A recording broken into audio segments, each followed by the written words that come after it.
My name is Chris Cook. I'm the Managing Director of the Office of Communication and Marketing at Texas Tech University and Texas Tech Public Media. Texas Tech University is full of great communicators, and together we hope to bring you perspectives and insight that can help you in your field. Communication is what we do every day, and it's intricately connected to our success and failures. This is Communicators in a Cart. There's something familiar about Kass McQuillen, faculty member teaching energy law in the National Wind Institute. Each semester she's met with quizzical looks from students who can't quite figure it out. Maybe she's just a faculty member, or maybe there is more to this California lawyer surviving on the island of West Texas. Hey Chris. Kass, how are you? Good, how about you? Good, nice to see you. Yeah, nice of you to make it down here to the Wind Institute. No, I don't get over it very often. It's a nice windy day to come out here and see you guys. It blows everything in. Right. You surviving? I'm surviving. Good, cool. You have time to go grab a coffee or a tea or sit and chat? Let's do it. Okay, let's go. We'll get out of here.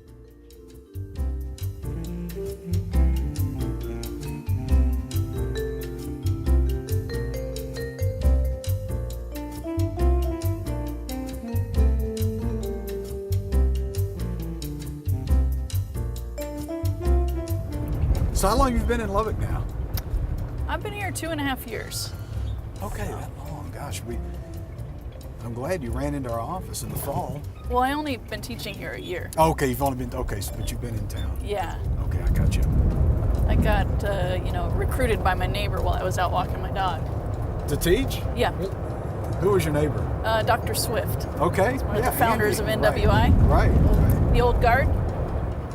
Is that a part of law that you just studied and picked up, or you were able to apply maybe what you were already doing? I had my own firm for more than a decade in an area where wind energy is huge in that area of California. So my practice just evolved into involving a lot of energy-related items and handling things for landowners, representing people against wind companies. So we're in a very petroleum-friendly area, and I think people are seeing renewables are starting to evolve and be part of the national energy picture. So I think NWI has a huge future if they can get in there and move. So I would like to see that.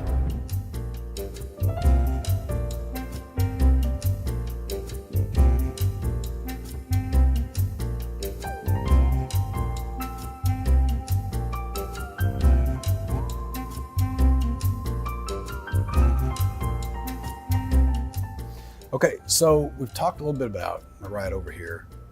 You teach energy law here in the National Wind Institute, but really we got to get into your background, and not your law background, but your other background.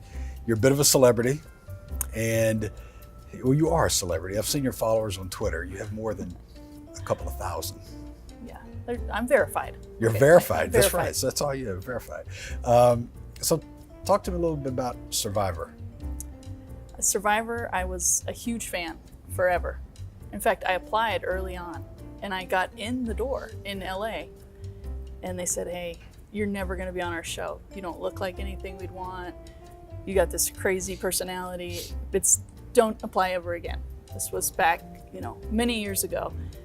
Flash forward, I'm a mom. I'm at my book club. Maybe I've had a little wine. My friends and I are all talking about Survivor, which had been on the night before.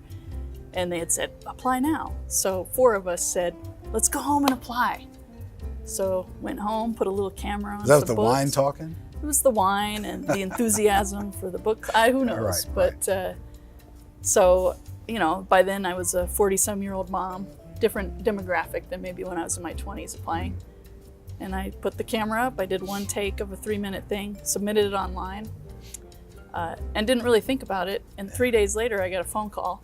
And I hung up on them because I said, you guys, you gotta be kidding me. Shut up. I thought it was one of my friends. Right. And they texted me and said, no, we like you. And 2 weeks later, I was in Los Angeles.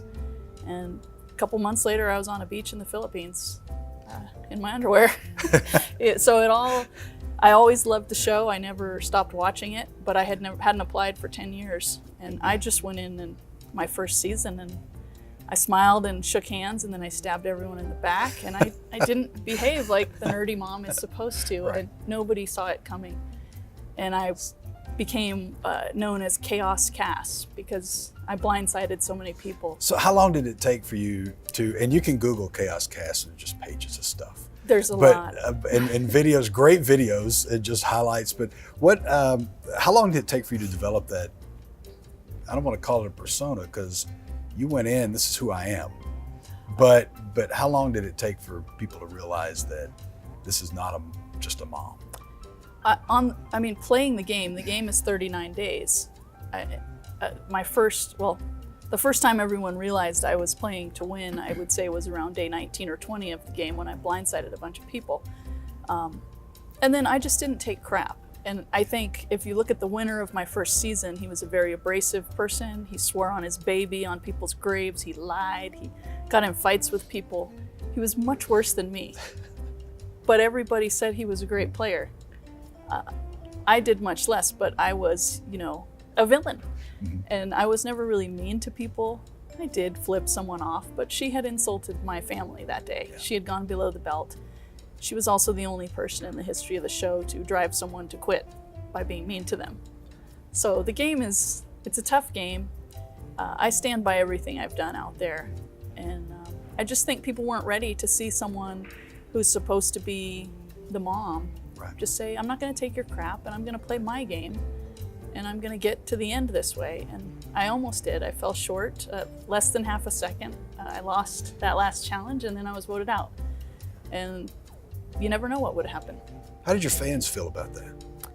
My fans are very interesting. I have the group that hates me, but they love to hate me. Right. They vote me back in to see me fail. And then I have heard on applications since my first season, I am the most referenced female in application videos of young professional women. And they say, I will play like Kass. And I don't think she's a villain. So I get a lot of interesting feedback on social media, a lot of the yes queen, you're the best mom, Right. That's how people relate on social media.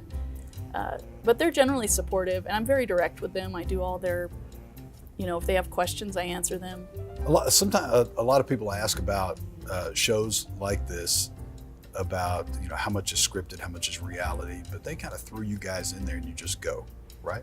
It is just the clothes on your back. There's no toothbrush, there's no toilet paper, there's no privacy, there's no bed. You're not going over to the Hilton, at night or something. You're on your own, sleeping on the ground. There's wildlife out there. Yeah, it's tough. Just people say, oh, it's not real, but I'm like, why don't you go sleep in your yard for 3 nights and not eat? And then talk to me about something, anything. Can you form a thought? So you're just running 39 days on adrenaline, pretty much. When you walked into the classroom or walk into a new group of students, how many of them do they recognize you? Do you have some that recognize you and just not realize who they were signed up with, or did they recognize your name when they signed up for the course? Well, some know exactly who I am the moment they see me, and they freak out a little because they've likely watched this show with their parents or something. Others think I look familiar, and then it dawns on them. But at this point, everyone in the department kind of knows. Yeah. And so it's not a big secret. I do get quite a few students who have friends who want to come talk to me who aren't in the wind energy program. And I'm always welcome to, I say, come on in. A lot of people take selfies. They send them to their parent. More students' parents are fans, I think, now than they are. But there's a little secret society of fanatics on campus. Well, so you said they give you go into clothes on your back, they might give you a swimsuit.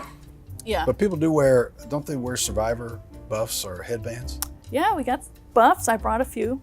I wanted that's to see awesome. which color you would pick. I'm not going to judge you. You're not going to judge? Okay. This is, I'm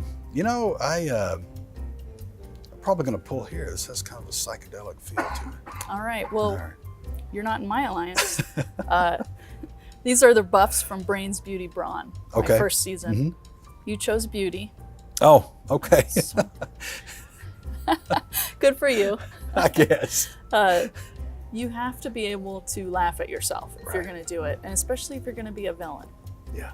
And I didn't set out to be a villain. I set out to win. Yeah. And it just happened that some people classified me as a villain. Right.